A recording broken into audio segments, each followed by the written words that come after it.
things today. Money, money, money, we got that Fly Nubian money. We talk about that money, we all about that money. Money, money, money, money, money. We got that Fly Nubian money. We talk about that money. We all about that money.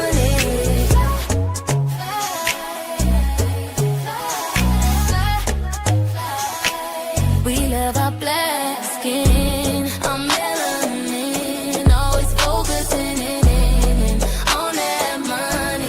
We always win, money never thin, 'cause we hustling, always focusing in money, money, money, money, money, money. We got that money, money, money, money, money. We that Fly Nubian money. Boss talk, don't it? We stack it up. We talk about that money. We got that money. Fly Nubian money. Fly Nubian. Fly Nubian money. I feel like we should come in here and dance. Okay, anyways, welcome to Fly Nubian Money, where we maximize your mindset. And I forget the thing with the money, but we do good things in this place, okay? Today we are talking about pressure, visibility, and what happens when Black women start winning at scale. We are watching multiple stories unfold at the same time, from Ariane Simone to Pinky Cole to Stormy Wellington to Fawn Weaver. These are all different industries, different situations, but when you step back, it starts to feel connected. These Black women are some of the fastest growing groups of entrepreneurs, yet access to funding, protection, and real scale still feels limited.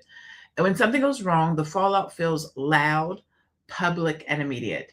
So what happens when Black women build big? Are they being held to a different standard? Or are we watching the normal pressure of business play out in real time? Ooh, it's going to be a great conversation today, joined by some of the best queens on the planet. We have Aisha, our financial services expert. We have Nomalanga, motherhood, marriage, motherhood, money making. I just got to remember the order. And then Renee, safety and self-advocacy is all I can see. Boom. All right. So hello, queens. Good morning, good afternoon, good evening, Nomalanga. And to you in our chat, welcome, welcome, welcome, welcome, welcome. How familiar are you, ladies, with any of these individuals? I follow and have been following all of these stories. Stormy's is new, but I've been watching Pinky Cole deal with her financial woes, if you will, bankruptcy, losing her company, getting it back. The Fearless Fund, what they're doing with that, trying to say that, it's racist to have a fund just for Black women, and holding onto her funds and not letting her do what she does. Who else do we have? Like, how familiar are you guys with what's happening in these different industries and how it's playing out in the streets, if you will? I'll start with you, Aisha. I'm familiar with the one with Pinky, and knowing how she started her business in the restaurant industry, and she blew up so fast. She did so well, and then had the issue, and then came back again, and then back again, now having issues. But the other ladies I've heard, but I haven't followed them to see what's happening. So I'm also very excited to talk about women entrepreneurs today. Yes. Awesome. It's going to be a great conversation. What about you, Renee? How familiar are you with any of these women, or have you been following these stories? Yes, I'm familiar with Pinky. I've been following a little bit, and I have to say I was a little bit on the side where I heard where she had the HBCU contracts, and she was selling $20 burgers to the students, and I'm like, okay, Black woman. So anyway, but the other things that you've been talking about, I wasn't aware of all of the lawsuits and whatnot. But this is a very interesting topic. So thank you for bringing it to us. Yeah, absolutely. And even that, I like that you brought up the HBCU, because when she went there, I know a lot of people were like, why would she do that? But as a business owner, I'm thinking the rent of the location at the HBCU has to get their money. She has to get her money. So it's going to be a higher cost, but also the university should have thought about pricing when they brought it in, being that these are college students. So there's always like two sides, you know what I mean? I'm like, so when I hear it, I always try to look at things both sides. Like as a consumer, because as a consumer, sometimes I'd be like, this is crazy. Like what? And then I look at it as a business, I'm like, well, they making their money. But then I got to decide, who am I in this moment? Am I the consumer or the business owner? But then also, I'm sorry, then also you have to think long term. If she would have came in, giving a $5 burger or whatever it is, then she can get another contract and another contract. And eventually she would blow up. So it's also us thinking long term and not at the moment. Yeah, all of that matters. All of that matters. What about you, Nomalanga? Would you follow any of these stories, any of these ladies? No, I actually don't know much about them, but I had heard about the lady who had registered a company that was supposed to help other Black women, and then she was called racist. And I just saw on my feed recently that she registered the company outside the United States, so now they can't get her and say that she's being racist because, yeah, how will they? We gotta play their games. They play in chess, not checkers. We gotta Yep. learn to play chess. Can't sit down to a chat. Go to a, what is it? You can't go to a gun match with a knife like that. Sometimes I feel like that's what we do when we're talking about our businesses compared to the way that other businesses operate. And a lot of times, we don't want to say our business, Black business and their business, or Black families and that, but you have to. There is a blatant difference. And I'm not going to say how businesses operate, but I will say the expectations and the behaviors with which we review, speak of, and support. There is a difference. And so before we get further into our conversation, we're going to start with our first video. And that way we can make sure that everybody's on the same page and knows about what's going on with these different ladies. So we'll start with our first video, and then we'll just keep the conversation going.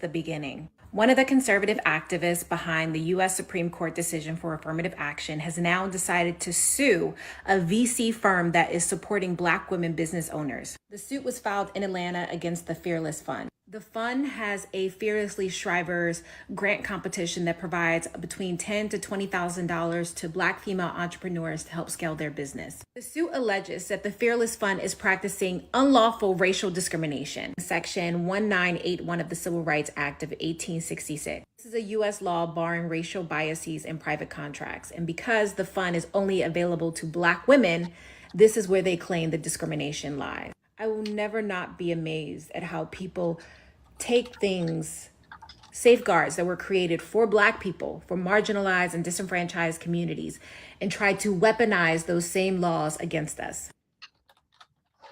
Listen, this is happening all over the place. I was trying to pull up something that's happening literally right now, but let's just talk about this one first. So this, I think it's Ariane Simone. I forget how much money she has in this Fearless Fund. Tira, if you can find it for me, please do. It's some ultimate millions of dollars of funding that she has generated. And by generated, I mean gone out, knocked on the doors, done all the things to be able to go and give to Black women. And they did not want this woman to have this money or to specifically or only give it to Black people, Black women, which are marginalized, which are minority. Like you have minority certification so that you can specifically go out and help minorities. People get funding to go and help minorities, and Black women, we're considered a double minority. And so the other thing is when you get this type of funding and you can help a business, we know that business is going to do better because they're going to have the capital and the means to do better. So ultimately, in my opinion, what they're saying is we don't want you to help Black women to do better. We don't want you to help their businesses do better. We know that their businesses are starting faster than anybody else, but we don't want them to be as successful as everybody else. Ariane Simone, co-founder of the Fearless Fund, has raised and managed a $25 million to $30 million venture capital focused on women of color-led businesses.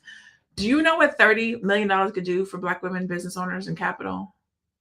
Like, that's crazy. So I'll start with you, Renee. When you hear this, what are your thoughts when you hear that this is happening? What do you think? Well, I think that as Black women, it's like we're being given, or we're being levied a perfection tax. Like when we are doing well, they're taxing us for going out there and striving and doing better than what they thought we were going to do. You know, they've locked us out, or they've pushed us out of corporate. And then we said, okay, that's fine. And now I'm going to start a business. And they're doing way better than they probably did in corporate, and they're getting their money. So it's like you said, it's demoralizing. It's they are finding all kinds of ways to keep us in some type of box, to not make any money. Period. And it's sad. And that's going to continue to happen until we can find creative ways, like you said, to play. What is it? Play chess and not checkers. Mm-hmm. Okay, so we have to strategize and do that. Absolutely. Aisha, do you think that Black women helping Black women creates a higher level of scrutiny? Meaning, if this Black woman had created this business and the Fearless Fund, and it was for all white, it was not all white women, it was for women, just women in general, would it have the same level of scrutiny, or is it specifically because it's helping Black businesses, Black women specifically? Yes, you know, it's amazing that is even the case.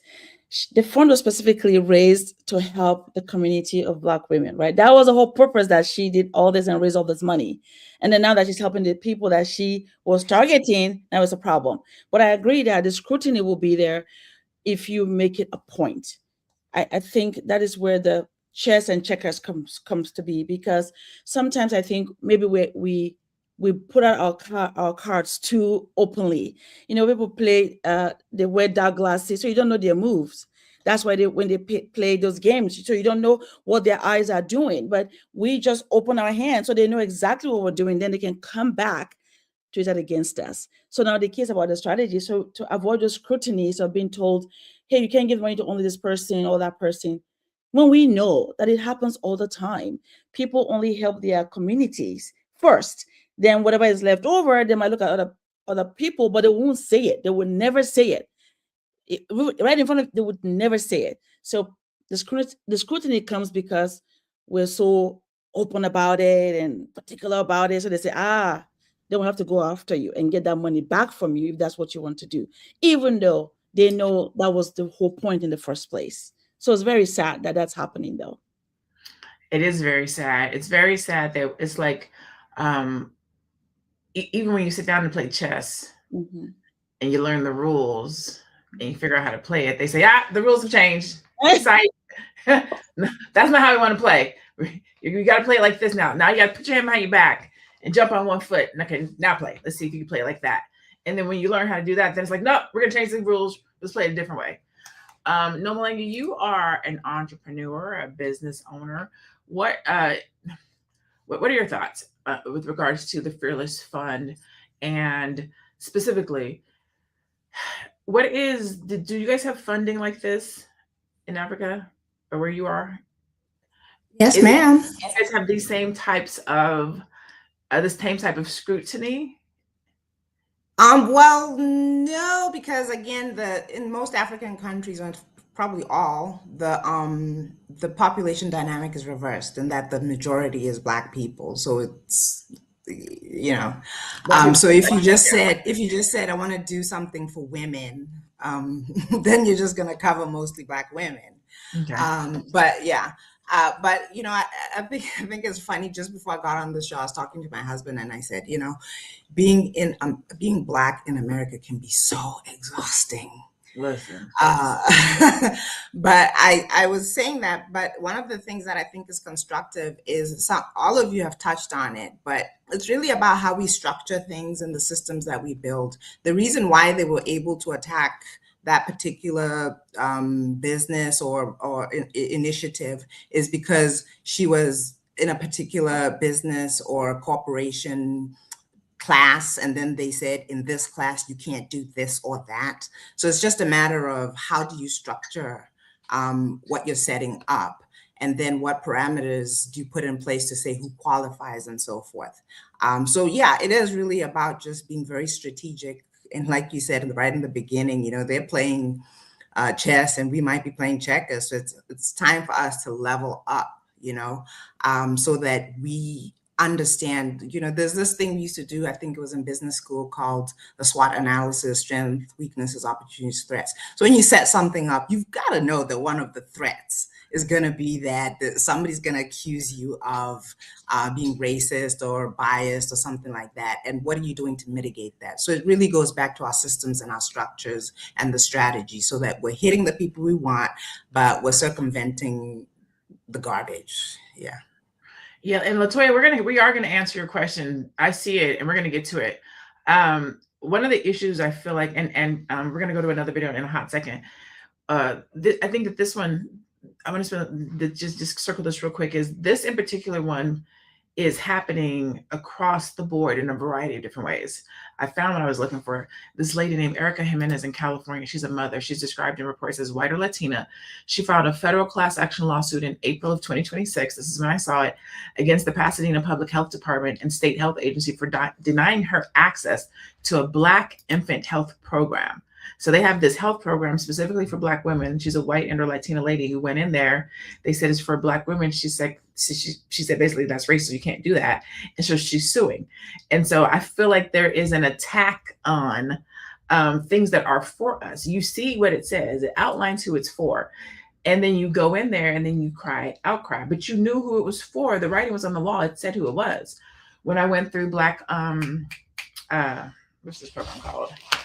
The Goldman Sachs 1 Million Black Women in Business, with everything that's going on politically and in the world, it was the first time that they had a man apply. Now, mind you, was a Black man, LaToya, and so they let him in, and he was able to come in and go through the program, because you can't say it's only for Black women now.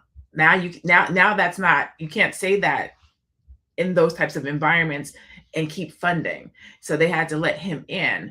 And so the language is still for Black women. The focus was still Black women. But if somebody asked to come in and they're not a Black woman, you can go in there. Our space is no longer protected in that capacity. And so let's go to our next. Let's keep going. We're going to keep going down this rabbit hole. We're going to go to our next video, talk about our next lady. A little update in the Uncle Nearest situation with Fawn Weaver. I wanted to talk about this because I thought it was really interesting. So apparently, if you guys have not been up on this situation, that company has been taken over by what they call a receiver. And that's somebody that the judge puts in place to actually run the business. He put out a form about all of his findings about the business. He said the business is in bad shape because their financer, they are calling for a loan for $100 million, and they're saying that Uncle Nearest doesn't have the they don't have the money to pay it back. They don't have enough barrels of whiskey to sell to even pay that back. So that's why they're getting sued. And that's why the receiver was put in place. So now, once the receiver put all their findings out there, and he said, it's looking kind of good, Fawn Weaver and her team, her lawyers, went to the judge and said, okay, stop this receivership, because he said we're doing good, and he said we're all right. So then the receiver went back and said, forget all that. They're actually doing worse than what I thought. Oh, shit. So it's, and then now the receiver is also saying the relationship that I thought me and the Weavers had clearly isn't that good either. So now I don't even want to talk to them directly. I need my lawyer to talk to their lawyer. So I said all of that to say this entire situation felt like sabotage to me. And this is why I felt like sabotage, because the person who was in charge of the finances, who got that $100 million loan, and then the fact that the finance company gave them that money, and then all of a sudden do your due diligence after the fact and say they don't got enough barrels, or they lied about how many barrels that they had. Now we're suing, and then they were able to successfully get the company taken away from them.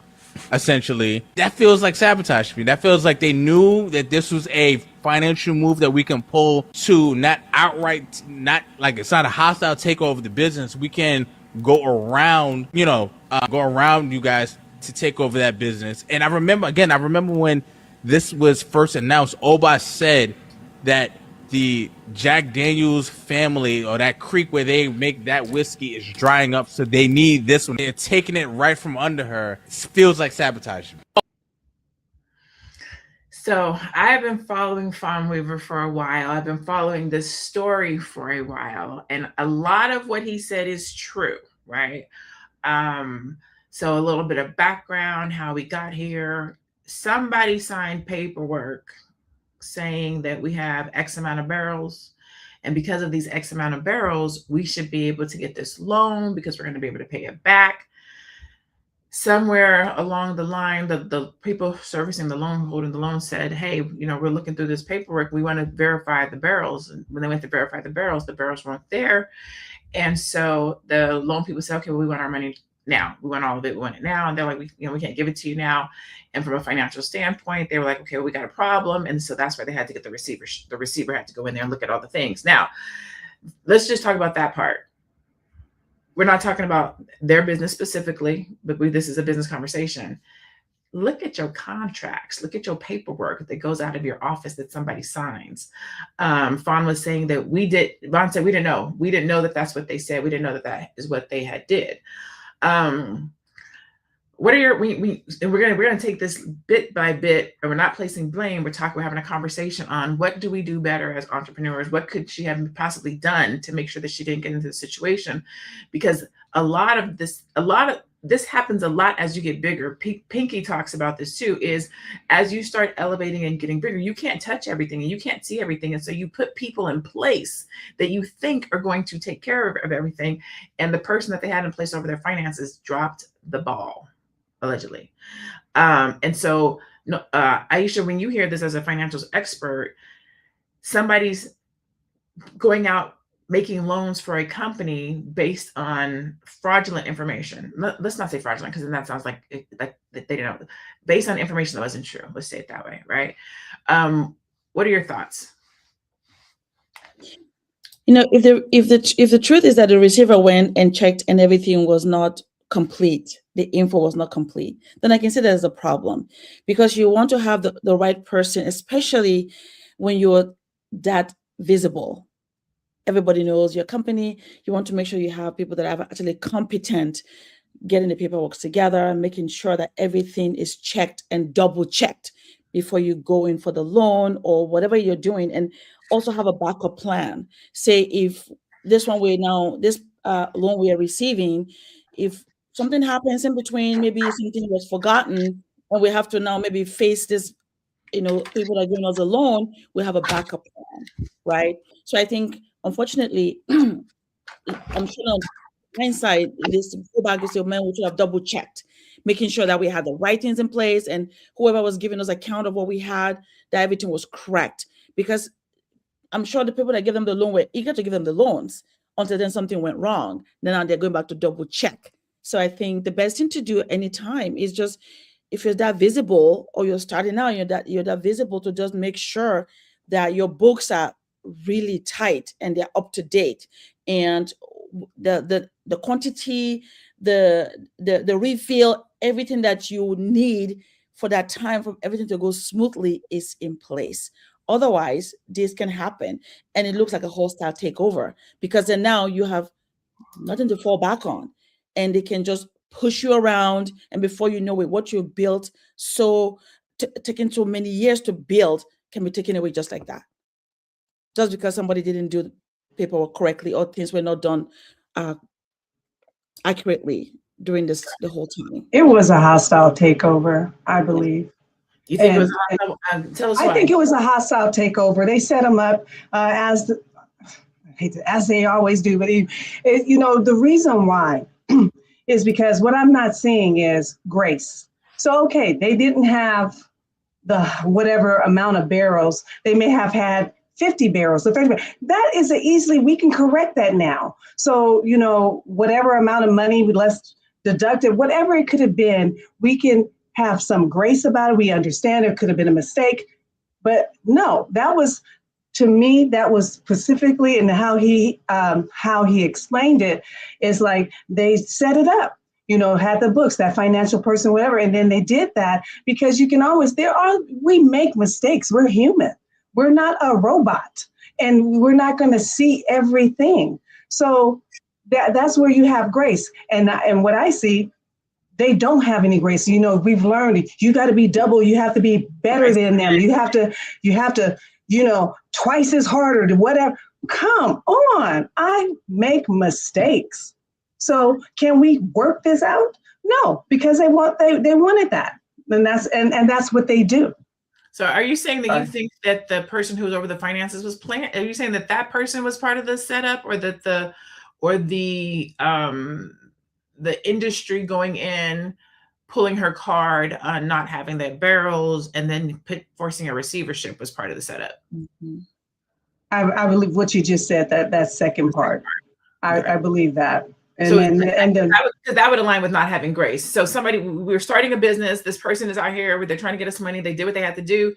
They got it back to the corner. And then the industry took advantage of the opportunity to say, oh, well, now that we're here, let's be your card. I think the other thing is, Nomalanga, and I'm gonna bring this to you, is I don't know if you guys know about Fawn, but that lady is confident. She walk in the room confidently. She run her business confidently. She pay her employees good. Uncle Nearest is the Black gentleman who helped Jack Daniels start his company. He is, I think, the person who came, I might be a little bit wrong. He is the person who came up with the formula or the brewing system, something to that effect, that did that, right? And so she went and named this company after him, and his family is a part of this this business. But Fawn don't play. She do not play. And you know, folks don't like a confident Black woman coming into the industry and then building a business. I can't remember if it was evaluated at $1 billion or not, but it's definitely on track to becoming $1 billion business. What do you think about that? Nomalanga, do you think being a powerful Black woman plays into these types of situations? Yeah, definitely you're gonna ruffle a lot of feathers. If you come in, you're too confident. They don't call you confident, they call you arrogant. There's always another reverse word that's going to turn everything that you do negative. And, you know, my whole career since I set foot in America, it was always you're the first Black this, or you're the first African this, or the first woman Black this, whether it's a manager or a professor in this department, whatever it was. So it's like I've lived this, and I got tired of it, because it's like you're existing in an environment that's created to immediately misunderstand you, give you no grace, go for you, and it really is, or it can be, exhausting.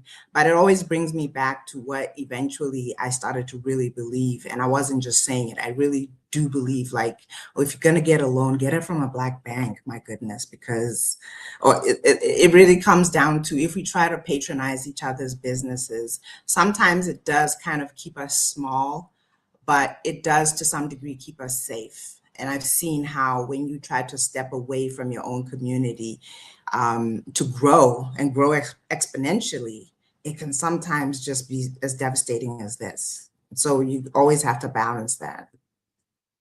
I agree. And let's make sure that I'm going to do full circle, right? Tara, bring that back up. I'm going to go full circle because yes, she is being attacked. Yes, she's not getting grace, but there are things that could have been done differently to help not be able, open yourself to be taken advantage of. Let's say it that way, right? So Jay, go back one. I want to do the one before that one. So with this money, because I've been following this. Go back to the one before with the property. So part of the lawsuit claims that the distillery overstated its barrel inventory, used loan proceeds for unrelated purchases, including a $2.2 million property of Martha's Vineyard, and then sold off collateral to cover others. So part of this loan was to have this Martha's Vineyard facility to be able to sell merch, right? And allegedly, it was supposed to be in partnership with the loan servicer, because that was going to be a part of the way they were going to get their money back. And so they did go and get the property, but they only put it in their name. They didn't put it in the servicer's name, because that was allegedly part of the deal to make sure that some of the money came back. So some of this is just business acumen, right?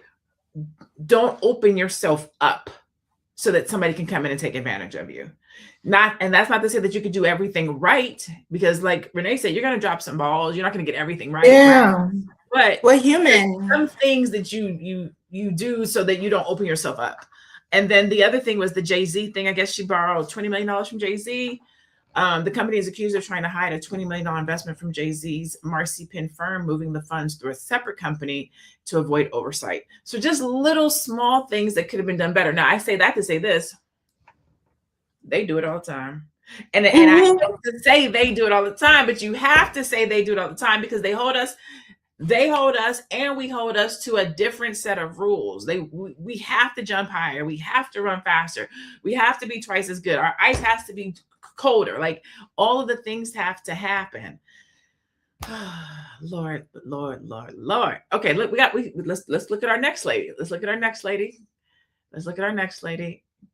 And Pinky Cole's slutty vegan brand slapped with a new lawsuit. Workers at her new restaurant in Brooklyn say they are owed a lot of money. The location opened up back in September, and a group of workers filed a suit in New York saying they were promised thousands of dollars in bonuses but never saw a cent. And they worked anywhere from 10 to 20 hours of overtime a week without getting paid for it.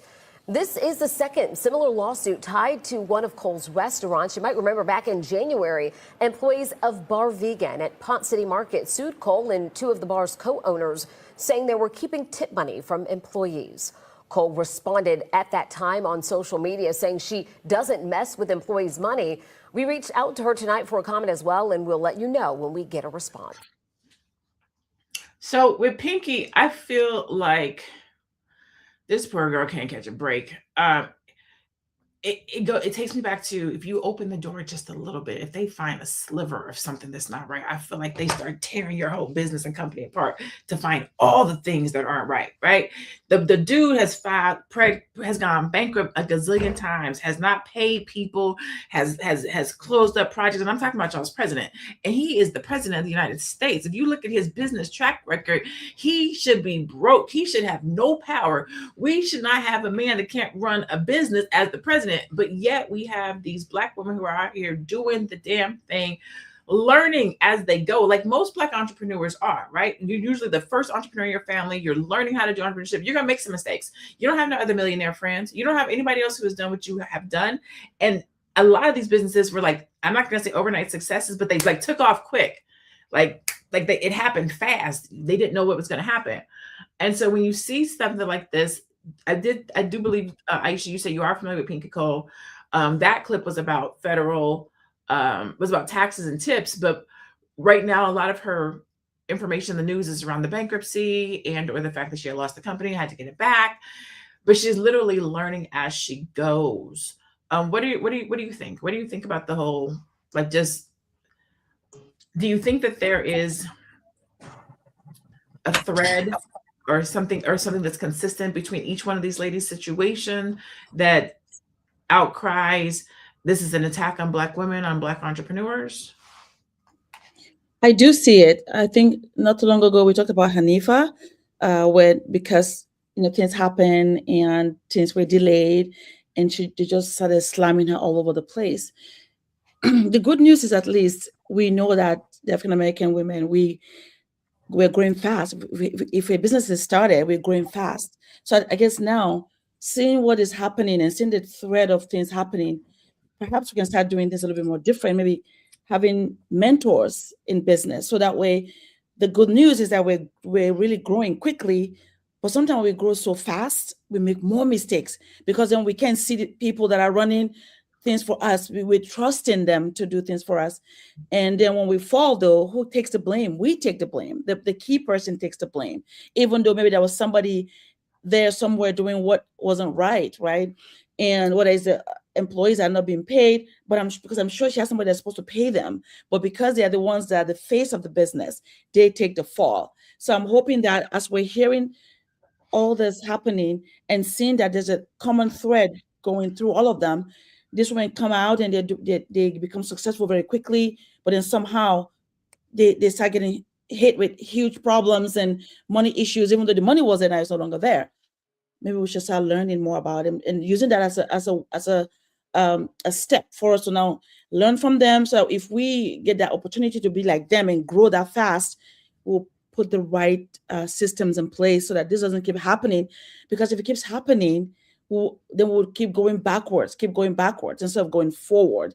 And hopefully we'll have Black banks that support us, or Black organizations that will stand behind any Black woman doing well or Black man doing well, stand behind them so that they can have that support system. Because like you said, nobody knew how to run, maybe they didn't know how to run a business before. This is new to them and everything's happening so fast. So they need help. For those that have already been in that space for a long time, in our community, to come around them to support them so they don't keep having this problem like we're seeing happening consistently. Renee,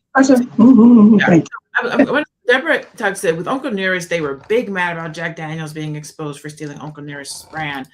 And you had mentioned Grace.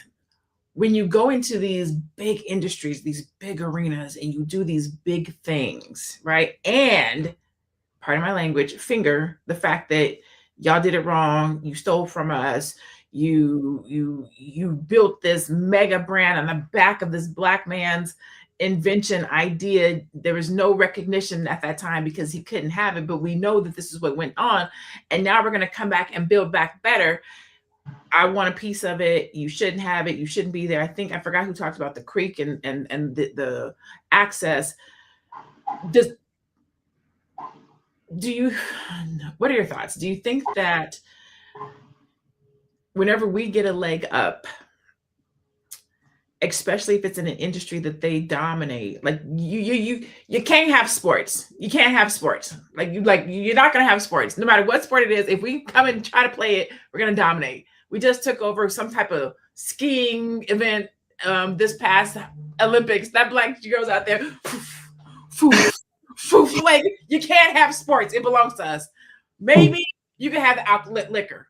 And then here comes Fawn Weaver, like, maybe not. We want that too. What do you think? What are your thoughts? I know you're about to say something. So how does that tie all in? When you just talked about sports, I was thinking about pickleball. They came up with this pickleball stuff. So anyway, it's just like they're always trying to find something that they can, push us away that we can't get in. But back to your question. Consistently changing the rules, the game, like you said, so you got that, Mark, now put your hands on your back and hop, so we're constantly trying to, they're always changing the rules and shifting different laws and political. And I remember what it is that they said, if you want them to not do well, anyone, put it in a book. Well, we're reading now. We're reading. What they said was, I use this quote. They said, if you want to hide something from Black people, put it in a book. That's the quote. If you want to hide something from Black people, specifically, put it in a book. And now it's in contracts, right? Now when we're doing business, now they're putting it in the contracts. And those contracts and real estate forms, woo, I mean, come on. So it's a never-ending game. But I wanted to say just a little bit about Pinky Cole, just a little bit, because my husband and I were talking about why we think it's an inside job. I'm sorry. And the reason why is her husband being criticized? He's a Black man who, the Philly State King, he was around before her. And then, she's now come in and he's supposed to be, they're supposed to be growing. She has this vegan and he has this steak. And I'm just not understanding, why is she falling? And then, so we were just having that question. So anyway, that's all I wanted to say. Point. I actually read an article. I don't remember if I was reading an article, if I heard it, but it was out of her own mouth, where she said something to the effect of, because they were asking about their relationship because they're recently married. At the time of getting married, they were both on top of the world. And she said something to the effect of, I think she said something to the effect of, it has not plagued their relationship, but as a business owner, it has been difficult to watch his success continue to rise and mine, stammer, you know what I'm saying? Or we're going through the things that I'm going through, and his is doing this thing. So I'm going to go to my marriage person. This is a great conversation for my marriage person. What does that look like when you are in relationship? You guys are in the same industry and his business is doing amazing. It's doing amazing things. We don't know why. We don't know how. We don't know if he got different lawyers, got different contracts. We don't know if they talk about business. We don't know any of those things, but her businesses are flailing. What do you do? I mean, what happens in relationship when one's doing amazing and the other one is not? So I know a lot of people are not going to like this. I would just say in that particular situation, just take the hint, right? He's doing well, you're not. Why not put more effort into where there is success and give up what's not successful? And I also have a problem with a man and a woman who get married supposedly to start a family, and they're kind of pursuing two separate things. And they're both trying to kind of be like number one, because I always feel like then the children, the family, and the home are kind of abandoned. So yeah, the short answer is just take the hints and pour where it's working and give up what's not working. People don't like that because they're like, well, you know, a woman can be equally successful, blah, blah, blah. Well, in that particular case, that's not true. And yeah, you are concurrently building business, wealth, generationally, hopefully, but don't forget that you also are building a family, and that is something that's also going to be a legacy. That's something that's going to go for generations. So your success doesn't always, if you are a husband and wife team, your success doesn't have to look the same. Her success can be in other areas, which could be being the best supporter and encourager and whatever you want to call it. So I had to go look something up. Our executive producer says she said that she doesn't trust her husband, but I had to go and look. She has not said that in anything that I have. However, I guess she filed for bankruptcy before telling her husband, but they run their businesses separately. So there's that. I just had to go. I wanted to go make sure because I don't want to say. And they don't have a prenup. She has revealed that she did not have a prenup with her husband, which she has framed as a sign of trust and partnership. Okay, so I needed to go. Oh, she said, no, I was asking. Okay, good. I was like, wait, what? I hadn't read that. I hadn't seen that before. Okay, so all is good. They doing good. Okay, let's go to our last lady because we can keep on looking. Let's see what's going on with with the attack on Black women business owners. Let's keep going. This one's the newest, Stormy Wellington. Nicole Wellington is a lot of things, but baby scammer damn sure ain't one of them. And the way y'all been dragging that lady on the internet this entire week is very low vibrational of y'all.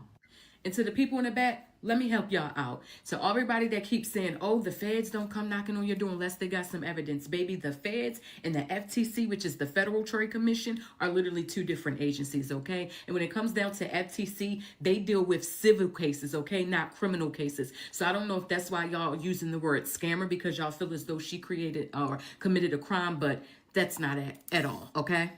Now, when it comes down to the FTC, they do have rules and regulations in place that when you are putting out income claims that you have to have a disclaimer. And that's what Stormy did not do. She did not have a disclaimer on her post. That is it. That is all. When it comes down to scamming, anytime somebody ever gave her any money, she gave them mentorship, if that's what you paid for. She gave them their product from TLC, or actually TLC gave them the product that they paid for. So I don't see how that's scamming if you pay for something and you got what you paid for in return. Now, if it comes down to you not becoming a millionaire, I feel like that's on you, not Stormy. Stormy can give you the game. She can give you the play all day. It's up to you to run it. And a lot of people who did not run it, they obviously did not have the hustle. They obviously did not have the heart, the grind, or the grit. Take it how you want to, okay? She can give you the game all day, but she cannot do it for you and she cannot build it for you. That's all I'm going to say. So, me. Okay. I don't follow Stormy, but I've been watching Stormy for years. Let me say that like that. I don't follow her, but I have been watching her for years. And I don't want to be disrespectful or rude, so I'm choosing my words carefully. So FTC takes action against high-level MLM, multi-level marketing participants who deceived workers about the amount of money they can earn. And so Stormy was basically saying, I'm going to make 60 people millionaires in 2026 or something like that. But when you make these kind of claims, you have to say everybody's results are not going to be the same. I can't guarantee that that's going to happen for you. Like, you have to say these things, right? Because these are goals that we have. My goal is to make 60 people, but she didn't say that. And so the FTC is coming after her. And so what are your thoughts when you hear this, Aisha? I don't know if you know what MLM or multi-level marketing is, but you can't be out here telling people that they're going to make this kinds of money without giving a disclaimer, which I guess is the only thing they're coming after her for. But I just feel like I have my own personal feeling about MLM. Like I always just feel like it's a hustle anyways. Like the majority of if you look at the numbers, Tara, can you give me the numbers? It's something like, in a multi-level marketing organization, only 1% of the people make the numbers with which they are saying. And that's the people who started it, right? Because everybody comes up underneath them. So if I tell you, if you join my team, you're going to make money, and you go out and you sell, and the person under that makes money, the person at the top is the only person who really makes money. Anyways, what are your thoughts, Aisha? Yeah. Once I heard, as I'm hearing her talk about this situation, is the disclaimer is very important. Like you said, disclaimer is very important. If you tell somebody that, oh, you're all going to make $1 million,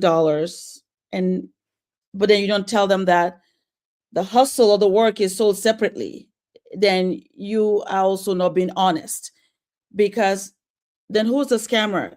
Both people are scammers. You didn't just show up for a meeting, for coaching, and then become a millionaire just because, right? The work is sold separately. So the person that is selling that coaching needs to make that clear. Say, I have made this much. Because they say, all I can show you is somebody else that has done it, and I know it's possible. But does that mean you're going to make it? I'm not sure. But the coaching, I will give you 100% of the coaching, show you what needs to be done. But the hustle and the hard work is separate. So you have to do the work to get the income that you want. So is that a scam? I think maybe it's in the delivery and the disclaimer and what you show them. Because the truth is, a lot of people learn from MLMs. I know they're illegal. You can't tell those things, because tell them about the hard work, that you're up till 2 a.m. working, that you're up 6 a.m. taking clients, that you have to tell them the truth. So then if they come in and do that work, then they understand that, wow, yes, you can make $1 million in this business. Absolutely. But you have to do the work to get that $1 million.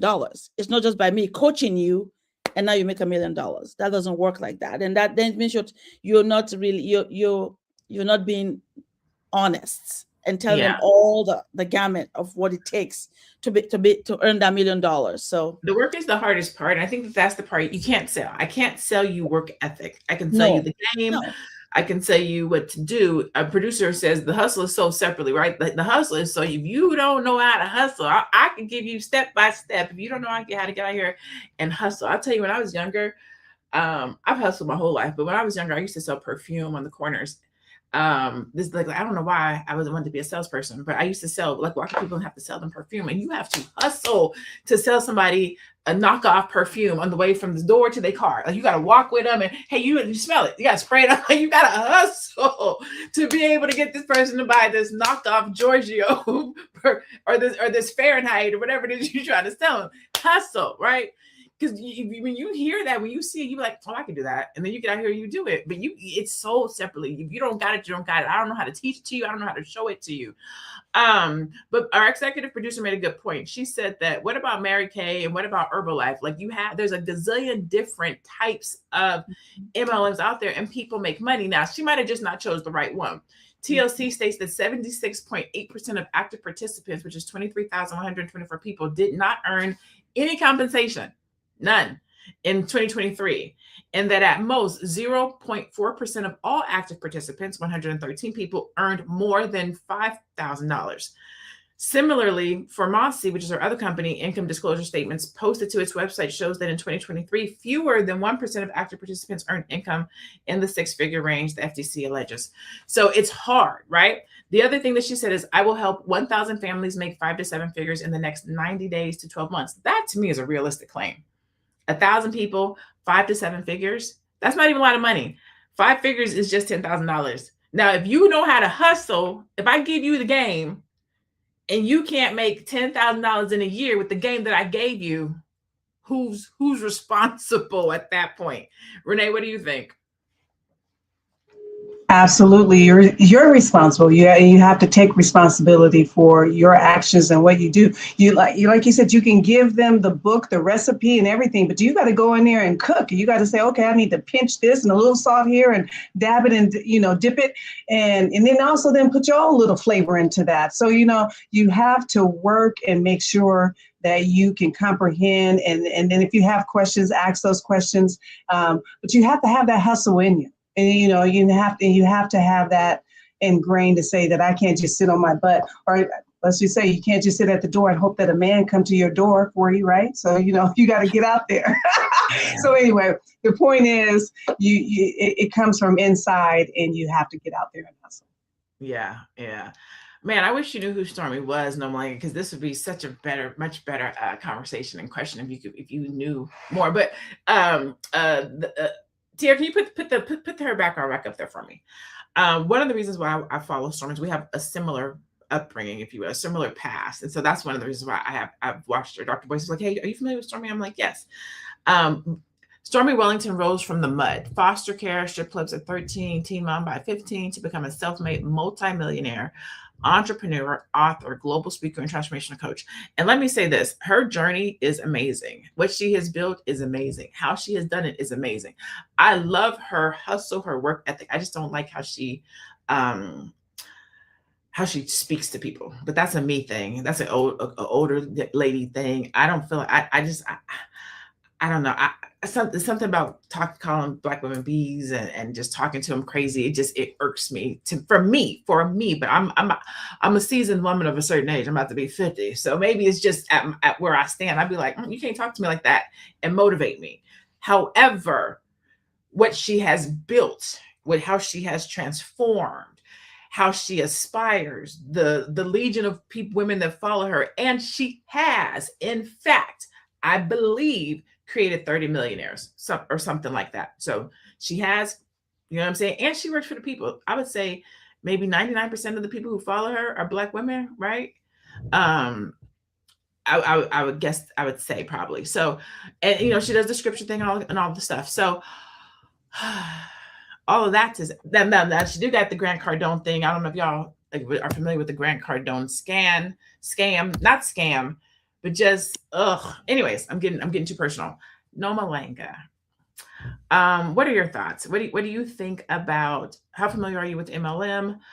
Do you think that this is a case of another case of an attack of a Black woman? Because to the credit, you don't hear this about Mary Kay. You don't hear this about other MLM companies. There's the travel one, but nobody has done MLM the way that Stormy has done MLM with TLC.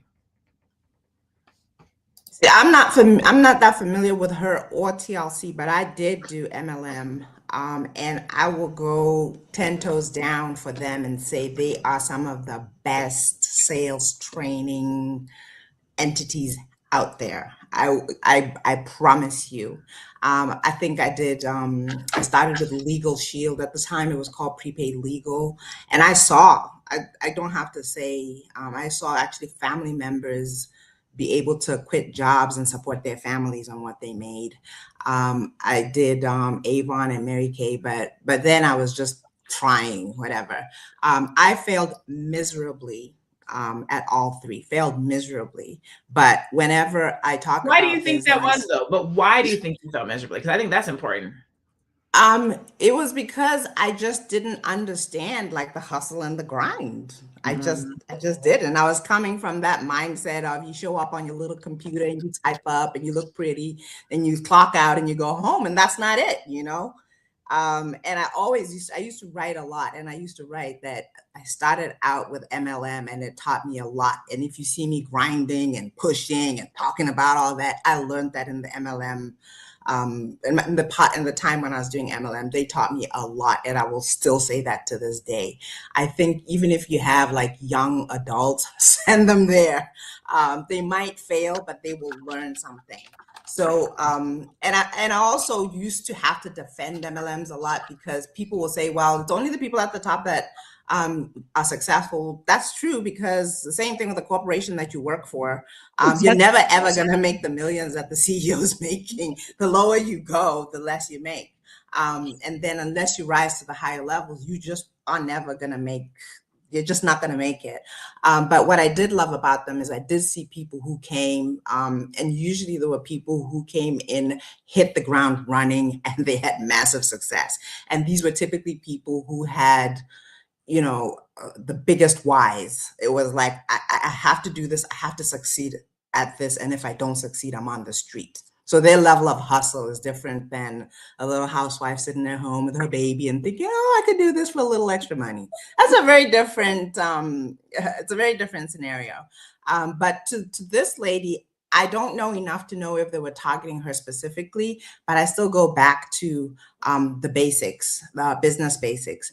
Anything you do, and it's not just about business. I say the same thing about marriage. I say the same thing about parenting. In business coaching, I always encourage mentorship, coaching, and a mastermind. You need a team of people around you who've done what you're trying to do before you, who can guide you through the process. You need people around you who are right at the level that you're at. All of those things matter. And I think oftentimes when these things like go crazy like this, I'm always wondering, like, do they have a mastermind? Do they have a coach? Do they have a mentor? What happened? Where were they? Why didn't they? You see? And oftentimes they're just not there. And I don't understand why. Those are just the very, very most basic things that you have to stress to young entrepreneurs, old entrepreneurs, anybody, or anybody who's trying to do something successfully and they know that they don't have a background in that thing. You need those structures in place. Otherwise, because we're all going to fail at some point. When you fail, you won't survive it. You're absolutely correct. All right, cool.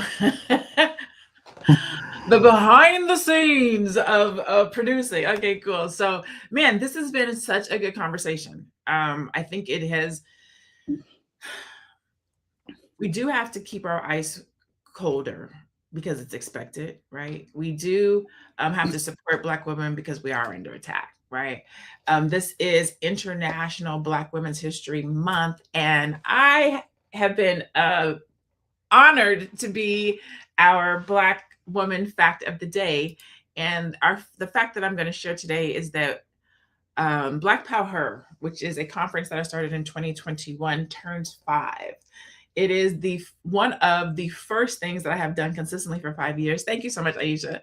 And I am super excited, super geeked that it's going to be happening this weekend in Miami, this Saturday and Sunday in Miami. Myself, Tara Williams, Constance Carter, Athena Gardner, special guest Dr. Boyce Watkins. If you can't get to Miami, go get you a virtual ticket like right now. If you go to www.blackpower.com, you can get a virtual ticket so that you can still participate. You want to be in this room. I just finished looking at the edits of the 5-year CEO plan. It is 60 pages long and it is fire. It goes through AI. It goes through your revenue plan. It has your business model canvas. It has a CEO identity. It is going to be fire. If you can get virtually, if you can't get in the room, go virtually, blackpower.com. And I'm gonna give y'all $50 off, which is gonna save you $100. So the price has gone, virtual went back up to $149, but because I show up to Fly Nubian Money every day, and because you all show up to Fly Nubian Money every day, if you use FNM, which is Fly Nubian Money 50, FNM 50 on the virtual ticket, you can still get it for $99. Don't tell nobody else, but if you all here used FNM 50, you can still get the Black Power virtual ticket for $99. Okay, boom. That's your that's your International Black Women's Fact for the Day promo and invitation, because it is an international conference. We have been international. We've been to Dubai, Tulum, Mexico, Cairo, Egypt, and Bali, virtually, of course. And for this event, we're going to be in Miami. So go to blackpower.com, use the code FNM50. You can get in the room virtually for $99. That said, we don't want y'all to run y'all business like, let me say this a different way. I was going to be negative. We want to make sure that you guys set your businesses up and run them properly so that you don't leave room for somebody to come in and take advantage of you. Let's say it that way, to come in and attack you, right? Because we know that you can't do everything right. We know that it's not going to be perfect. We know that a lot of times you're going to be the first entrepreneur in your family and you don't have $1 million person to go and talk to. Get into rooms like Black Power, come to conversations like Fly Nubian Money, go to the Black Business School where these conversations are happening, where mentorship is happening. Let's do our final thought. Our executive producer said 30 seconds, keep it down low. Thank you for that. Put that back up there, Tier.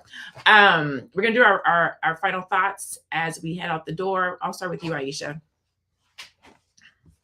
Great chat today. I really appreciate it. You know, I think the best thing we can do is just learn from all the things we've seen, all the thread that we've seen through all those women that are trying so hard to do well in the community and being brought down.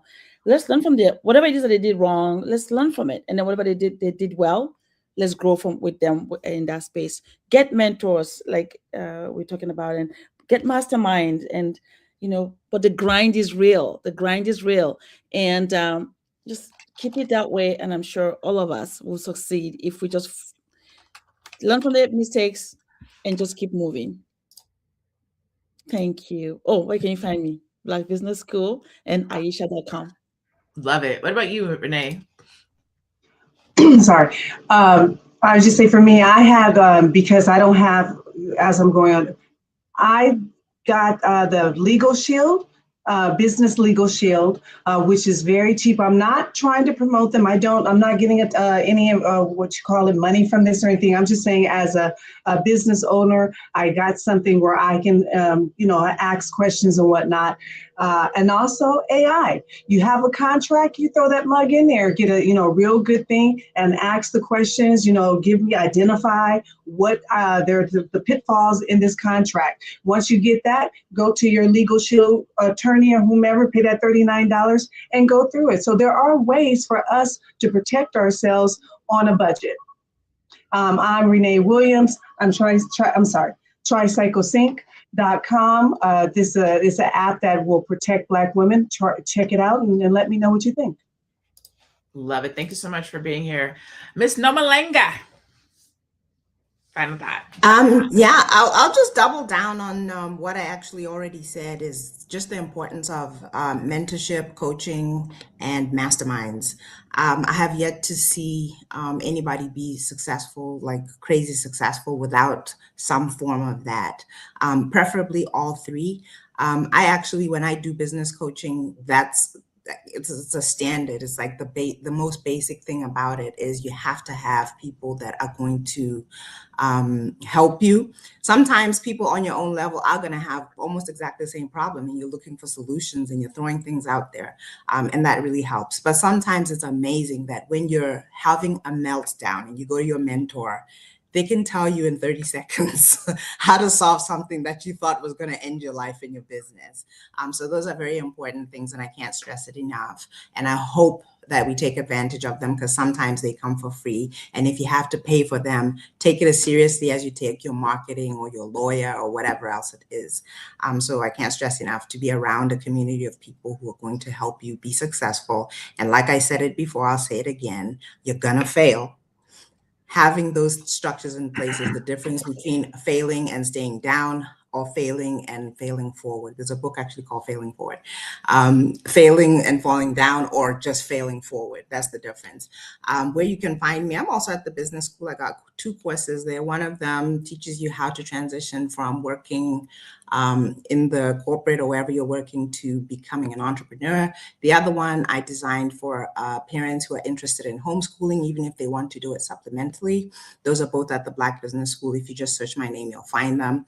I also ask for your support for our charity, Pass for Our Girls, which I started in Botswana. It is a charity that supports period poverty. Just to make it simple, is that there are young girls who cannot go to school because they just don't have sanitary pads. So we supply sanitary pads to whomever comes into our periphery free of charge. So donations are always welcome.